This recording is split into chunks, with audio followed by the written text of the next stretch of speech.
Merci beaucoup pour cette introduction, parce que finalement, ce qu'il faut retenir, c'est l'esprit critique. Exactement. Et je pense que s'il y a un seul mot à retenir de tous les topos qu'on va vous faire, c'est bien ça, à mon avis. Donc, je travaille en médecine interne à Bordeaux. Merci, Racha, de m'avoir proposé de venir vous parler. En une dizaine de minutes, ça va être chaud, hein, mais de comment est-ce qu'on pourrait incorporer l'IA dans le raisonnement clinique. Bon, j'ai pas de conflit d'intérêt en lien avec cette présentation, mais je crois aussi en l'IA et à ses potentiels. À vous, donc Racha, tu disais tout à l'heure que vous, effectivement, en médecine, on raisonne tous les jours, on réfléchit tous les jours. Comment est-ce que l'IA pourrait vous aider à réfléchir mieux? Ouais, allez-y, dites. Synthèse plus efficace de données.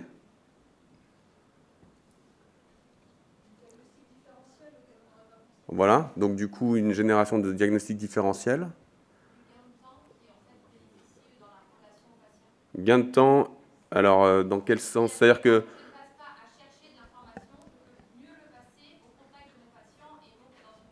C'est ça, il y a une optimisation du temps aussi passé avec les patients pour la préparation des entretiens, quoi. Ok?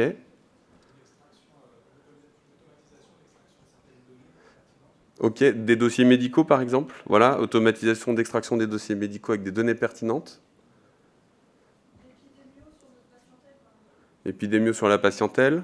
L'élaboration de fiches personnalisées pour les patients selon leur pathologie, des fiches à leur destiner. Ok, donc personnalisation de l'information aux patients. Ok. Deuxième chose, bref, on va passer sur plein de choses. Qui utilise ChatGPT tous les jours ou équivalent? Ou souvent, quoi, peut-être pas tous les jours, mais voilà. Ouais. Ah, quand même, je trouvais ça bizarre. Donc, il y a au moins 3/4 des gens. Bon, ok. Moi, j'ai demandé aux IA aussi. C'est assez rigolo de leur demander, et vous, qu'est-ce que vous pensez? Comment vous seriez utile dans le raisonnement clinique médical? Donc, c'est assez rigolo de voir ce qu'elles sortent. Donc, j'aurais demandé de nous parler de leur implication dans la théorie du double processus. Est-ce que c'est quelque chose que vous connaissez? Bon, je vais revenir un peu là-dessus aussi. En fait, le double processus, c'est l'association raisonnement analytique. Donc, c'est ce que j'entendais tout à l'heure par là. Bien analyser le problème pour faire émerger des diagnostics différentiels. Et l'humain, je pense que ça aussi, c'est le deuxième message fort du topo, est capable de reconnaître immédiatement une situation clinique dès lors qu'il l'a vécue. Et ça, c'est le raisonnement analogique. Donc là, j'ai demandé à GPT-4, j'ai demandé à Claude, tout ça, c'est des IA que vous connaissez, hein, à Gemini, bref, Superbot aussi, que je ne peux plus utiliser maintenant, je ne sais pas pourquoi. Et en fait, il disait un certain nombre de choses que je vais vous ramener ici. Quand on travaille face à un patient, on problématise une situation clinique. En fait, dès lors qu'on arrive à correctement l'identifier et donc la problématiser, on arrive à réfléchir. Soit on reconnaît rapidement un script, un infarctus inférieur du myocarde, par exemple. Je fais exprès de vous donner un script qui n'est pas forcément classique. Alors on reconnaît immédiatement, parce qu'on l'a déjà vu, ça donne des hypotensions, pas forcément des douleurs thoraciques. Et donc ça, c'est notre raisonnement analogique d'humain hyper efficace, qui dans 80% des cas est exact, peut-être un peu plus. Soit on est un peu novice, ou on n'a jamais vu ça, et on ne reconnaît pas, et on déclenche le raisonnement analytique. D'accord? Donc on appelle système 1 et système 2. Ça, si ça vous intéresse, c'est Kahneman dans les années 80 en management qui a décrit ces deux systèmes qui s'appliquent bien à la médecine. Et on fait des itérations par l'interrogatoire, l'examen physique, des examens complémentaires pour calibrer et émerger des hypothèses diagnostiques qu'on va hiérarchiser. Diagnostic numéro 1, le plus probable, ensuite 2, 3. Et ensuite, on refait un cycle parce qu'on va faire pareil. Est-ce que mon traitement, c'est le bon? Est-ce que le suivi est correct? Est-ce que j'ai des complications anormales ou inattendues, etc., etc. Et à chaque fois, il y aura ce processus diagnostique qui interviendra et la théorie du double processus qui interviendra. Donc, on est humain, on a ce système 1 qui fonctionne bien, qui est associatif avec une capacité élevée, on ne le contrôle pas forcément. Moi, je vous parle femme jeune, 25 ans, anémie. Paf, il y a des diagnostics qui nous viennent en tête tout de suite, d'accord? Donc, faible degré de contrôle, très automatique, très rapide, plus rapide qu'une IA. Faible fiabilité, peut-être faut pas exagérer, Mais il y a une marge d'erreur que je ne pourrais pas quantifier exactement, mais de l'ordre de 10-20%, avec des erreurs relativement fréquentes et des facteurs humains qui interviennent. Là où de l'autre côté, notre raisonnement analytique est beaucoup plus fiable, mais beaucoup plus lent. Et là, l'IA est plus rapide.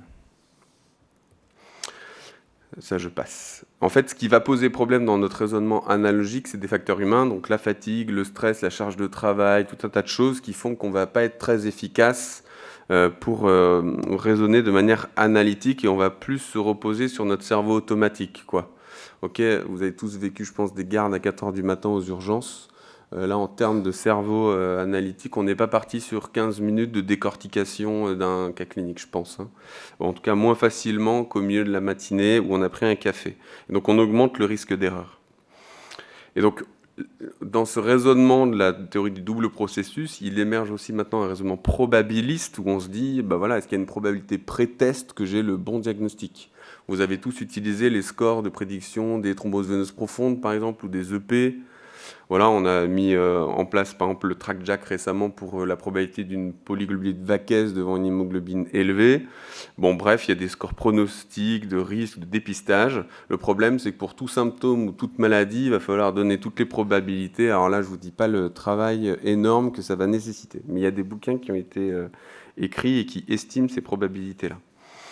Et cette démarche probabiliste, en fait, elle va être intéressante dans l'analyse du problème. Elle rentre aussi en considération, parce que dans le raisonnement analogique, effectivement, une situation très rare, dans notre exposition clinique, on ne va pas l'avoir souvent.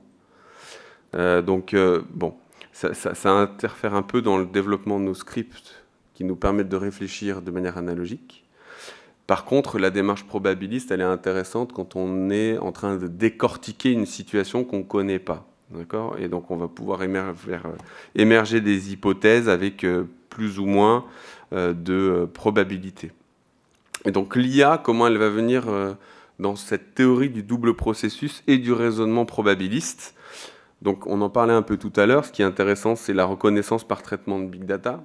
Est-ce que, voilà, dans les dossiers médicaux que vous avez, etc., est-ce qu'il y a une facilité de problématiser plus facilement la situation clinique. L'IA, elle va venir limiter les facteurs humains interférents dans le processus analytique.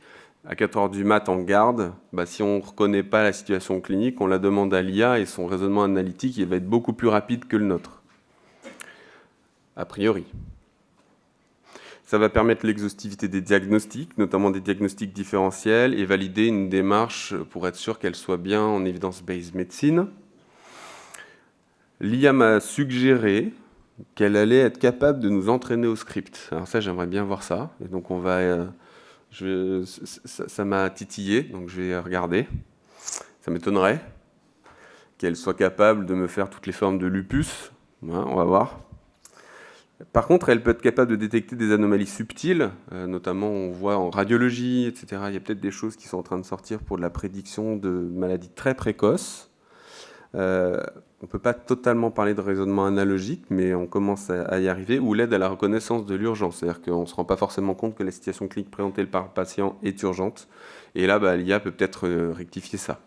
Tout ça, c'est des possibilités. Hein. C'est quelque chose à laquelle j'ai réfléchi, et ce n'est pas un truc publié ni rien. Là, on discute ensemble. Hein.